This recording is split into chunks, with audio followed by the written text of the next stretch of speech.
Hello everyone and welcome back to our channel. If you're ready to dive into a world of breathtaking adventures and relentless heroes, you've come to the right place. Today we're embarking on an epic journey through our latest story series, where courage faces off against cunning, and the stakes are higher than ever. Grab your popcorn, settle in, and let's unravel the tales of daring exploits and heroic deeds. Don't forget to hit like, subscribe, and ring the bell to join us on every step of this incredible adventure. Let the story begin. Iron Man and the Armor. Wars Volume 4. Previously on Iron Man and the Armor Wars. Tony Stark, the brilliant inventor behind the Iron Man armor, finds himself in dire straits. His old Iron Man suits have been stolen by the nefarious Russian general Ivan Krushky, known as the Red Barbarian.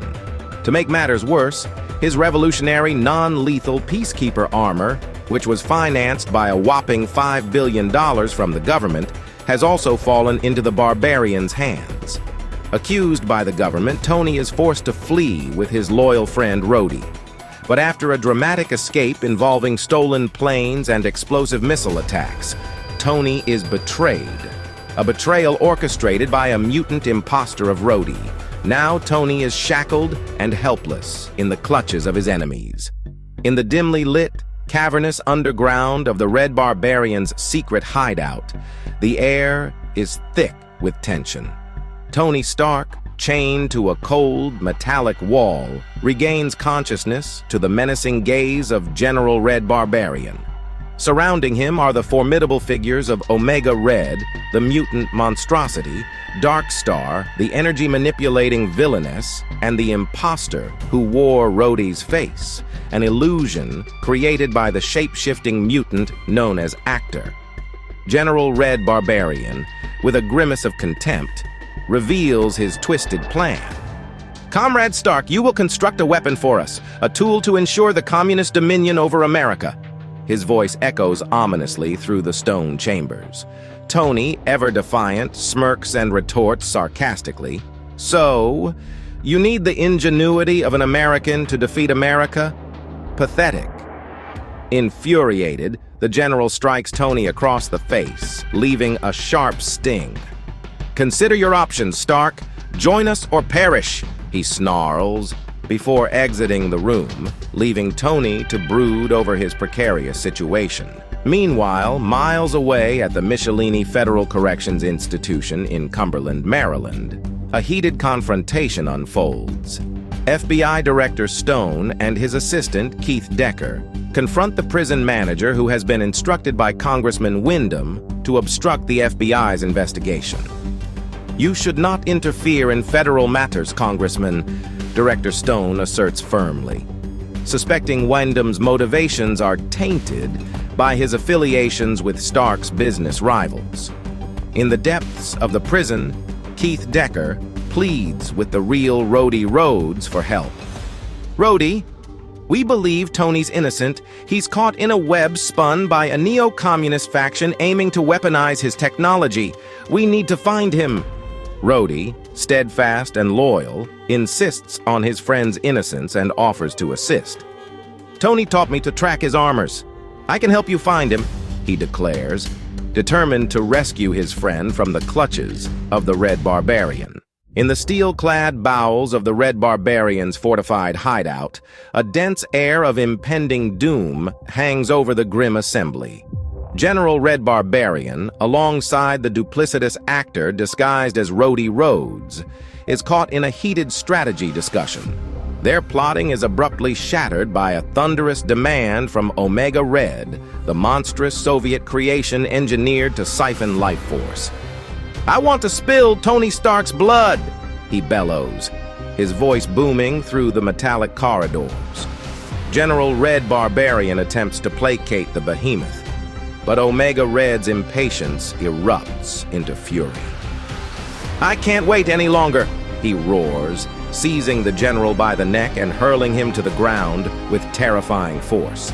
Actor, in his guise, steps forward to intervene, but is swiftly battered aside by Omega Red's overwhelming power as the creature storms toward Tony Stark's cell.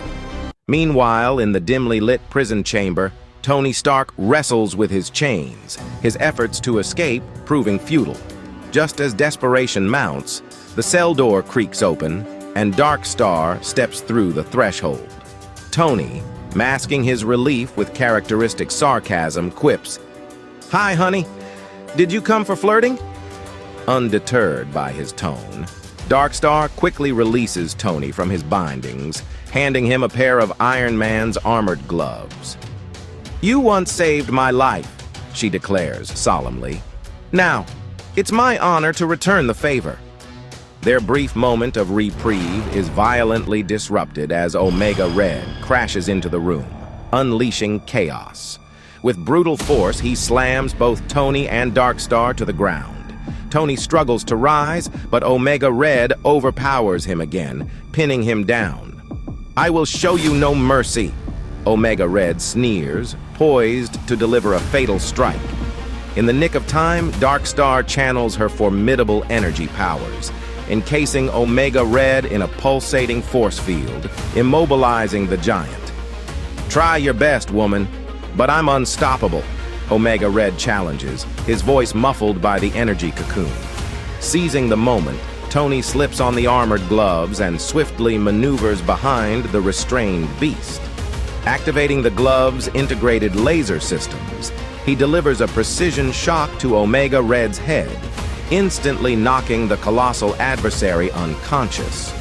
Breathing heavily and still reeling from the encounter, Tony turns to Darkstar, urgency etched across his face. "Where is the rest of my armor?" he asks, his voice a mixture of gratitude and determination. Few moments later, in the grim, shadow-clad chambers of the Red Barbarian's secret lair, a moment of revelation unfolds with pulsing tension. Actor, the shape-shifting mutant impersonating Rhodey Rhodes, comes to with a jolt, his mind racing with the destruction of Omega Red.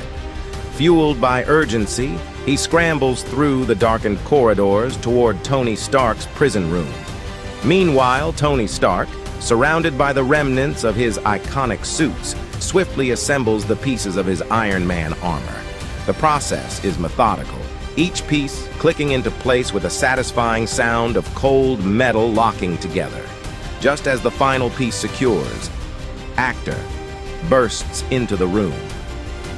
Tony, shocked and enraged to see the face of his friend used against him, reacts instinctively. His fist connects squarely with Actor's jaw, sending him crashing back to the ground, rendered unconscious once again. At that instant, a haunting sound echoes through the corridor, a low, menacing rumble that sets Tony and Darkstar on edge. Iron Man, now fully suited, strides with purpose toward the source. The dim lights flicker, casting long shadows that dance on the walls. Suddenly, two glowing red eyes pierce the darkness ahead. With a metallic roar, the Hulkbuster armor, a formidable behemoth designed specifically to withstand the might of the Hulk, emerges from the shadows and charges at Iron Man. The impact is massive. Iron Man is hurled backward with incredible force, colliding with Darkstar, and both heroes crash to the ground in a heap of twisted metal and sparking electronics. Gathering his bearings, Tony mutters in disbelief, "I had forgotten this armor.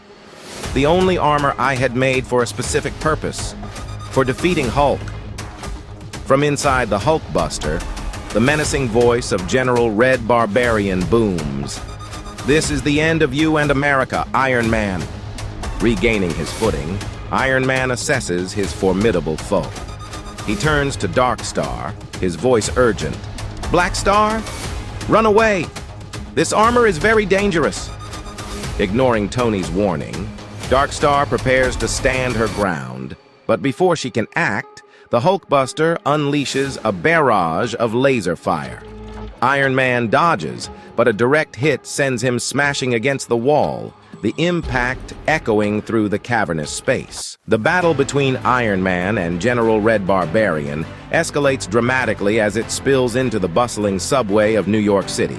The underground becomes an arena of chaos and destruction. Steel beams groan and concrete dust fills the air as the Hulkbuster armor, piloted by the ruthless General, exchanges blows with Iron Man. Each of General Red Barbarian's attacks is met with Tony Stark's agile maneuvers. However, a precise laser shot from the Hulkbuster catches Iron Man off guard, sending him sprawling across the tracks. Above the clash, Darkstar heroically intervenes, using her powers to stabilize falling debris, shielding terrified commuters from potential catastrophe. Her efforts form a protective barrier over the crowd, her concentration palpable as chunks of the ceiling threaten to collapse. As Tony struggles to his feet on the train tracks, the General seizes him, hurling him toward an oncoming train with terrifying force. Iron Man collides with the train, the impact reverberating through the tunnel, leaving the vehicle severely damaged.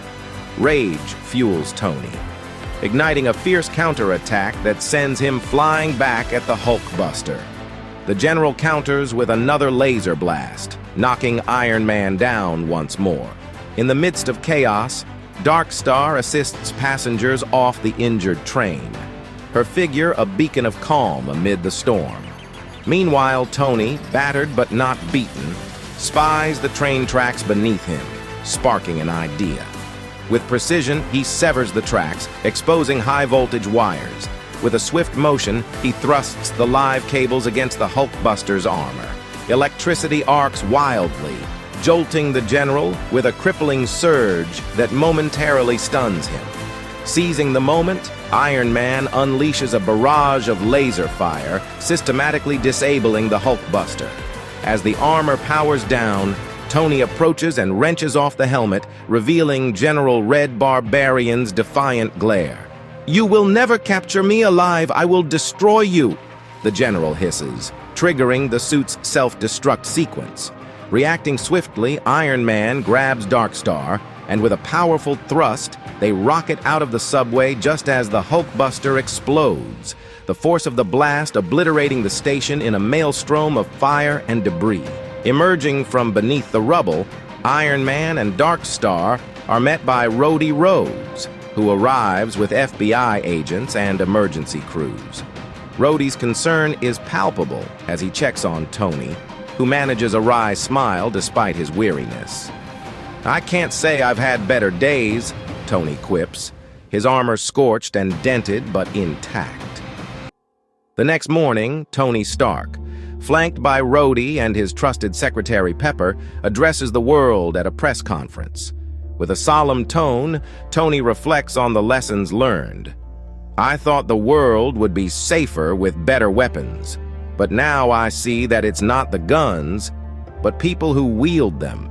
If weapons meant for protection fall into evil hands, they can wreak havoc."